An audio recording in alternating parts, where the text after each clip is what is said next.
নিঃশেষ সীমানায় প্রসারিত আমাদের মহাকাশ, গ্রহ, নক্ষত্র, ধূমকেতু, ছায়াপথ, মিল্কি ওয়ে প্রত্যেকেই এই মহাকাশ পরিবারের সদস্য। মহাকাশবিদদের মতে এতে আছে 250 বিলিয়ন গ্যালাক্সি, যাদের প্রত্যেকটিতে আবার 300 বিলিয়ন তারা বা নক্ষত্র রয়েছে। এদের সবাই যার যার স্থানে থেকে একটি নির্দিষ্ট নিয়ম অনুসরণ করে চলছে।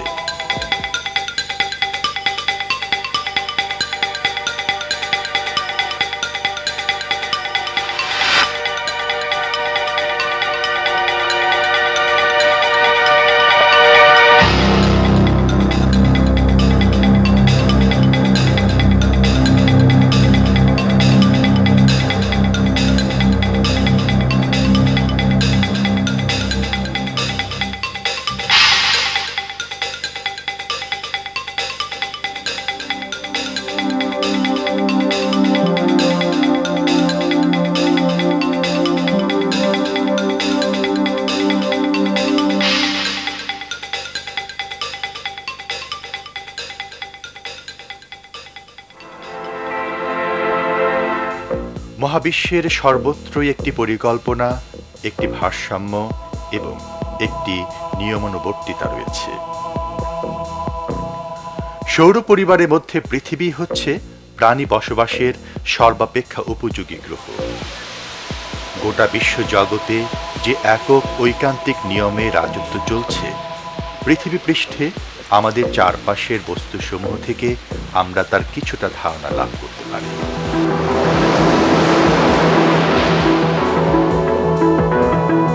পৃথিবীতে প্রাণী ও উদ্ভিদ বসবাসের অন্যতম মৌলিক সহায়ক হল পানি, যা এর 3/4 এলাকা জুড়ে বিস্তৃত। পানির নিচের প্রাণী জগৎ, ভূপৃষ্ঠের উদ্ভিদ রাজি ও প্রাণীকুল, এগুলো দেখে বলা যায় এই পৃথিবীকে প্রাণী বসবাসের জন্যই বিশেষভাবে সৃষ্টি করা হয়েছে। হাজারো প্রজাতির প্রাণী এবং পাখি এই পৃথিবীতে বসবাস করছে।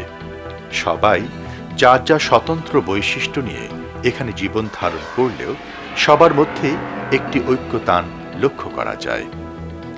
এই ঐক্যতান এমনভাবে নির্ধারণ করা হয়েছে যে অন্যের হস্তক্ষেপ ছাড়া সেখানে কোনো ছেদ পড়ে না। প্রত্যেকটি প্রাণীর জীবন পরিচালনার জন্য রয়েছে পৃথক জীবন প্রণালী এবং জটিল শারীরিক গঠন। প্রত্যেকটি প্রাণীকেই নিজ নিজ চাহিদা অনুযায়ী প্রয়োজনীয় অঙ্গ সংস্থানের মাধ্যমে সুসজ্জিত করা হয়েছে, যাতে তারা চারপাশের পরিবেশের সাথে খাপ খাইয়ে নিতে পারে। এখন প্রশ্ন হচ্ছে, পৃথিবীতে প্রাণের উৎপত্তি কিভাবে হলো? যেহেতু পৃথিবীর প্রতিটি প্রাণীর মধ্যে আমরা একটি পরিকল্পনার ছাপ দেখতে পাই এবং একটি নির্দিষ্ট ছকে বাঁধা নিয়ম অনুসরণ করেই পৃথিবীতে প্রাণের আবির্ভাব ও পরিসমাপ্তি ঘটে, তাই বলা যায় এসব পরিকল্পনার পেছনে নিশ্চয়ই একজন পরিকল্পনাকারী আছেন। এই পরিকল্পনাকারী হলেন আমাদের সৃষ্টিকর্তা মহান আল্লাহ রাব্বুল আলামিন। 19 শতকে প্রকাশিত থিওরি অফ এভলিউশন বা বিবর্তনবাদ অনুযায়ী এই সৃষ্টি জগতে একক কোনো সৃষ্টিকর্তা নেই। বিবর্তনবাদ অনুসারে পৃথিবীর সকল প্রজাতির প্রাণী কতগুলো ধারাবাহিক ঘটনার মাধ্যমে একে অপর থেকে সৃষ্টি হয়েছে। এই মতবাদের জন্মদাতা হলেন একজন অ্যামেচার ন্যাচারালিস্ট বা শৌখিন প্রকৃতিবিদ চার্লস রবার্ট ডারউইন। ডারউইন তার এই মতবাদ 1859 সালে প্রকাশিত দি অরিজিন অফ স্পিসিজ নামক গ্রন্থে প্রকাশ করেন। অবশ্য অনেকের মতে ডারউইনের এই গ্রন্থ তথা এই মতবাদ একটি ধারণা ভিত্তিক বা আইডিওলজিক্যাল মতবাদ, বৈজ্ঞানিক তথ্য প্রমাণ ভিত্তিক নয়। ডারউইন তার মতবাদের ব্যাপারে বস্তুবাদী দার্শনিকদের কাছ থেকে বেশ সমর্থনও পান, যারা আল্লাহর অস্তিত্বে বিশ্বাস করে না। কার্ল মার্কস তাদেরই একজন।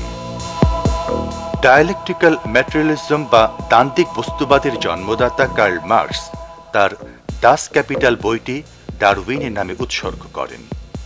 তিনি বইটির কভারে লিখেন, to Charles Darwin from a devoted materialist, অর্থাৎ একজন গোড়া বস্তুবাদীর পক্ষ থেকে চার্লস ডারউইনের প্রতি। থিওরি অফ ইভলিউশনের মতে পৃথিবীর সব সৃষ্টি একটি সাধারণ পূর্বপুরুষ থেকে সৃষ্টি হয়েছে। দীর্ঘ সময়ের আবর্তে অল্প অল্প করে আঙ্গিক পরিবর্তনের মাধ্যমে এই বিবর্তন সংঘটিত হয়েছে। ডারউইন তার মতবাদের সপক্ষে অকাট্য কোনো প্রমাণ উপস্থাপন করতে পারেননি, বরং অন্যান্য দার্শনিকদের সমর্থন আদায়ের চেষ্টা করেছেন মাত্র। এ নিয়ে তিনি কিছুটা বেকায়দায় পড়েছিলেন। অরিজিন অফ স্পিসিজ গ্রন্থের ৬ষ্ঠ অধ্যায়ে ডিফিকাল্টিস অফ থিওরি অনুচ্ছেদে এই সমস্যার কথা উল্লেখ করেছেন। ডারউইনের ধারণা ছিল ভবিষ্যতে বিভিন্ন জীব বৈজ্ঞানিক আবিষ্কারের মাধ্যমে তার মতবাদে বিদ্যমান সমস্যাগুলো দূর হয়ে যাবে, কিন্তু বাস্তবে হয়েছে তার উল্টো। বরং এই মতবাদ সময় পরম্পরায় বিভিন্ন জনের মাঝে একে একে বিভিন্ন প্রশ্নের সৃষ্টি করেছে। ডারউইন মতামত দেন যে জলস্থলে সকল প্রাণী একটি কমন পূর্বপুরুষ থেকে আবির্ভূত হয়েছে। তাহলে প্রশ্ন, সে কমন পূর্বপুরুষটি কোত্থেকে আসলো? ডারউইন এই দিকটি সম্পূর্ণ এড়িয়ে গেছেন। তখনকার সময়ে প্রচলিত বৈজ্ঞানিক ধারণায় বস্তুবাদী দার্শনিকদের যথেষ্ট প্রভাব ছিল, তাই বিবর্তন মতবাদ ডারউইনকে রাতারাতি খ্যাতি এনে দেয়। তখনকার সময়ের লোকজন বিশ্বাস করত যে একটি জড় পদার্থ থেকে সময়ের আবর্তনে একটি জীব পদার্থ সৃষ্টি হতে পারে। এজন্য নির্দিষ্ট কোনো পিতামাতার প্রয়োজন নেই। বলা হতো যে কাদামাটির মধ্যস্থিত হিউমাস কাঁকর জমে ধীরে ধীরে সেটা ব্যাঙে রূপান্তরিত হয়েছে এবং পাখি সৃষ্টি হয়েছে শক্ত মাটি থেকে।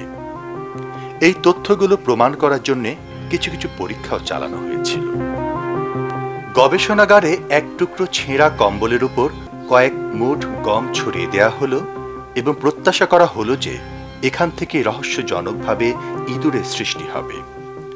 গম পচা শুরু হলে সেখানে কতগুলো কীট দেখা যায়। এই কীটগুলোকে আলাদা করে নিয়ে বলা হয় যে গমের মতো জড় পদার্থ থেকে প্রায় একই আকৃতির এই কীটগুলো সৃষ্টি হয়েছে। কিন্তু কিছুদিন পর আণুবীক্ষণিক গবেষণা থেকে প্রমাণিত হয় যে কীটগুলো এমনি এমনি সৃষ্টি হয়নি, বরং গমের গায়ে পূর্ব থেকেই এই কীটের লার্ভা লেগেছিল।